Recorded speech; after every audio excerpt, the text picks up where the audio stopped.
Moi, j'ai des douleurs en haut du dos et entre les omoplates, enfin, c'est musculaire, ça fait comme un gros nœud, mais qui remonte vraiment sur l'épaule.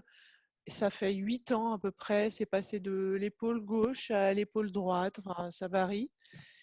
Et j'ai essayé de trouver plein d'explications. J'ai vu des ostéos, mais j'ai pas réussi à trouver ce qui bloquait visiblement. Comme tu expliquais tout à l'heure, je dois avoir des angles morts, Bien plusieurs. sûr, bien sûr.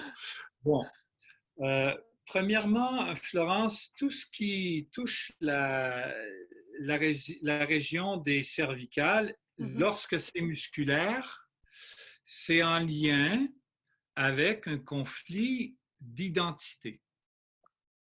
D'accord? Oui. Donc, c'est comme si vous doutez de la qualité de votre personne. C'est comme si vous avez du mal à reconnaître ce que vous accomplissez et aussi,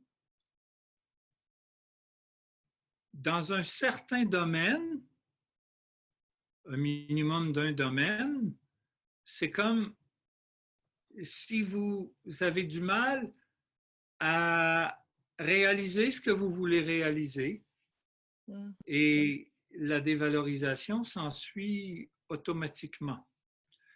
Dans quel domaine de votre vie est-ce que vous avez l'impression de ne pas vous réaliser ou de vous réaliser suffisamment? Euh, euh, J'aimerais. Je crois qu'au niveau du travail, je suis pas tout à fait satisfaite de ce que je fais. Enfin, j'ai D'accord. l'impression que je dois aller vers autre chose et ça va assez vite. Mais bon, il y a 8 ans, je le savais pas encore, hein, ce changement.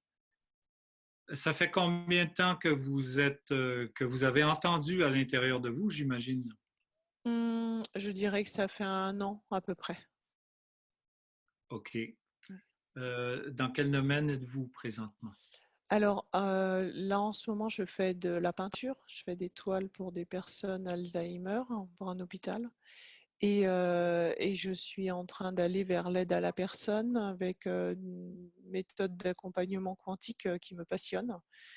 Et voilà, enfin, ça m'intéresse Est-ce que vraiment. c'est ce que vous voulez, est-ce que c'est ce que vous voulez faire pour votre vie Oui, future? j'aimerais faire ça, j'aimerais donner des cours d'art à des enfants, enfin j'aimerais vraiment faire plein de choses. Enfin, je crois que je suis capable de faire plusieurs choses différentes et c'est comme ça que ça me nourrira vraiment. D'accord. Bon, premièrement, je vous le souhaite, Florence, parce que moi, je veux que tout le monde soit heureux. Merci. Deuxièmement, quelles sont vos excuses? Drôle de question, hein? Mes excuses. Là, j'ai un contrat que je dois terminer déjà pour ces toiles avec cet hôpital. Et j'ai Oui. déjà trouvé quelqu'un pour prendre la suite du contrat. Mais quand même, j'ai une saison importante à finir. Ce sont des toiles de 2 mètres par 3, très très grandes. Et je suis heureuse et fière de les faire aussi. Donc, je voulais terminer justement pour ces personnes qui m'ont engagée et puis passer doucement à autre chose. Ouais. OK. Euh, donc, vous semblez être heureuse dans ce que vous faites, mais vous Oui, êtes appelée ailleurs, c'est ça? oui, j'ai l'impression, ouais. OK. Mais pourquoi m'avez-vous dit ça va pas suffisamment vite? Euh, Ça, je crois que je suis de naturel impatient en permanence. D'accord. Est-ce possible que vous êtes exigeante envers vous-même, Florence? Oui. Mhm, Oui. Les exigences, Florence, sont un mhm. frein. D'accord, C'est un frein. je Si vous note. voulez que ça aille pas vite et que ce soit difficile, exigez. Ça, c'est la D'accord. recette Mhm. parfaite. D'accord? Bon.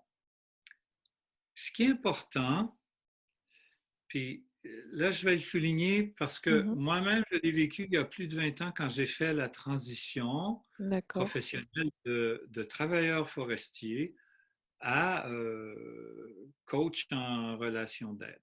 Donc, ça n'a aucun rapport, Mhm. d'accord? Mais j'adorais mon travail de forestier. Donc, pour rien au monde, j'aurais quitté ce travail. Je l'adorais, je faisais de gros salaires, je travaillais 6 mois par année, 6 mois en congé, j'avais une vie de semi-retraité. Mais un jour, j'ai entendu à l'intérieur de moi, lance-toi en relation d'aide. Et comme moi, j'ai pris un engagement dans ma vie de toujours mettre en action ce que j'entends à l'intérieur de moi, intuitivement, je l'ai fait. D'accord? Et j'ai déménagé à 725 km de la ville où j'étais. Nouvel arrivant, je ne connaissais pas personne, aucune personne. J'ai loué un cabinet voisin d'une épicerie bio, d'une Biocoop, quelque chose comme ça. Et puis, pour les 6 premiers mois, ben, j'ai bavé. Ça a été dur. J'avais peur de ne pas réussir, j'avais peur, Mhm. j'entretenais des pensées de peur. Jusqu'au jour où j'ai eu une colère, j'ai détruit mon téléphone. Et puis, à partir de ce moment-là, le soir même, dans la semaine qui a, qui a suivi, Mhm. j'ai inscrit 32 nouveaux clients et je n'ai jamais regardé derrière. Ça fait 20 ans de ça. D'accord? C'est J'ai jamais merveilleux. regardé derrière et ma vie, elle est devenue de plus en plus merveilleuse. D'ailleurs, on va travailler en Europe et ça, j'adore. Mhm. Bon, tout ça pour dire, vous faites quelque chose que vous aimez, mais comme moi, vous êtes appelé vers autre chose. Maintenant, étant appelé vers autre chose, est-ce que vous avez des peurs derrière? Oui, j'ai peur de ne pas être à la hauteur, de ne pas bien aider les gens, parce que voilà, c'est peut-être le côté exigeant qui revient. Il faut être parfait. Oui, ça me fait aussi peur de ne pas Oui, trouver exactement les mots qui vont pouvoir aider. oui. Et c'est aussi, je suis très honnête avec vous, Florence, Mhm. d'accord? Parce que je pense que pour moi, c'est plus important de dire ce que les gens doivent entendre plutôt de ce qu'ils veulent entendre. Si je dis ce qu'ils veulent entendre, je ne les aide pas. D'accord? Oui. Évidemment, il y a de l'orgueil derrière ça. OK? Oui. Parce que, en réalité, ce que ça cache, c'est que vous cherchez de la reconnaissance par l'entremise de votre clientèle. Ce qui veut dire que à ce moment-là, vous allez vous placer en état de dépendance de ce que les gens vont vous dire. Je suis pas sûre parce qu'en fait, au contraire, souvent je me dis: «Ah, j'ai été vache, j'aurais pas dû dire ça», mais pourtant je le sentais très fort et c'était peut-être un peu Oui, trop pour la personne. oui, mais vous vous jugez. Donc, si vous vous Oui, jugez, qu'est-ce que vous faites? Vous manquez de reconnaissance envers vous-même. d'accord. Être thérapeute, c'est pas toujours donner un bouquet de roses aux gens. Oui. D'accord? Parfois, il faut qu'on le donne et qu'ils le prennent par les épines pour comprendre. D'accord? Donc, là, je vais vous donner la clé, puis travailler D'accord. avec ça. Mmh. D'accord? N'attendez jamais rien de l'extérieur. Ne vous fiez pas sur les résultats que vous obtenez. OK. Maintenant, je vais vous dire quoi faire. Oui, oui, parce que là Faites-le avec plaisir, avec cœur, mmh. pour votre plaisir. OK. C'est pas égoïste, c'est pas égoïste. Et reconnaissez Mmh. la pureté de vos intentions et l'amour OK. que vous donnerez. Et l'amour que vous donnerez. D'accord? OK. Si vous agissez de cette manière-là, vous allez être super heureuse.